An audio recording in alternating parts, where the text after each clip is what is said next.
Dahil sa malamig ang panahon ay gagawa tayo ng champorado. Meron na tayong lugaw. Lagay na lang itong tsokolate.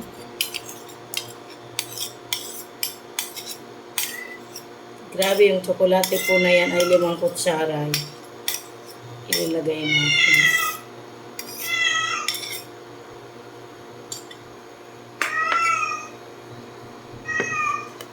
Haluin lang natin.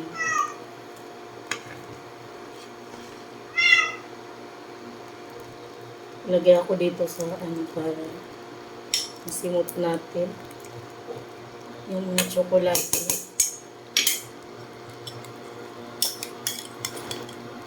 Kasi madami pang dumikit. Ayan.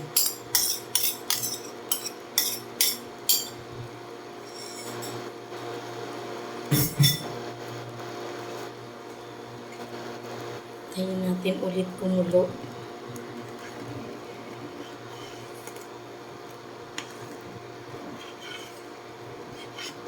Gusto ko nang ilagay yung sugar. Naparami po yung luto natin ngayon. Tumatalsik. I think 1/4 kilo sugar ang gagamit natin. Try lang muna natin. Yung 1/4.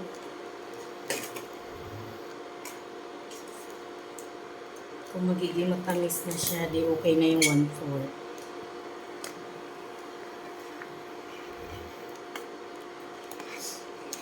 Ang plan ko talaga, konti lang ang lulutuin ko. Pero napadami pa rin pala tayo.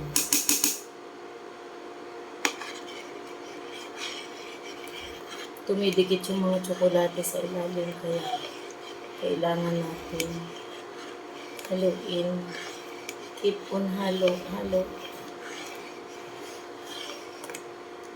Ayan.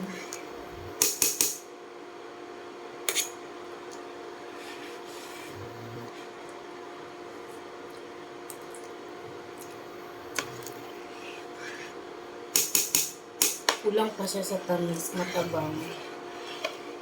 Kaya kailangan ko pa siyang dadagdagan ng sugar.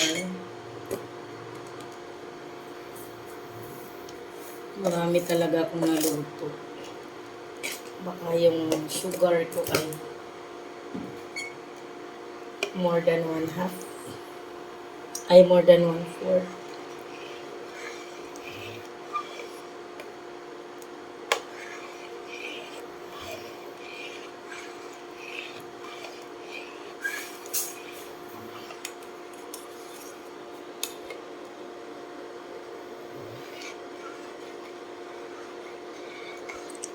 So, masyado pa siyang matubig, kaya stay pa natin. Almost luto na, ano lang ng konti, bawas ng tubig. At ito na nga po, luto na yung champorado natin. Ilalagay na ko sa plate.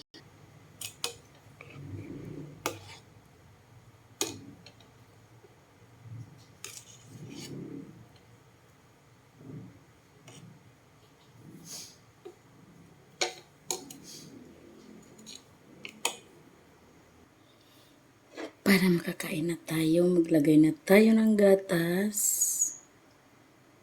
Yan, depende na kung gaano ka gustong ilagay na milk. Pero ito na nga, ready na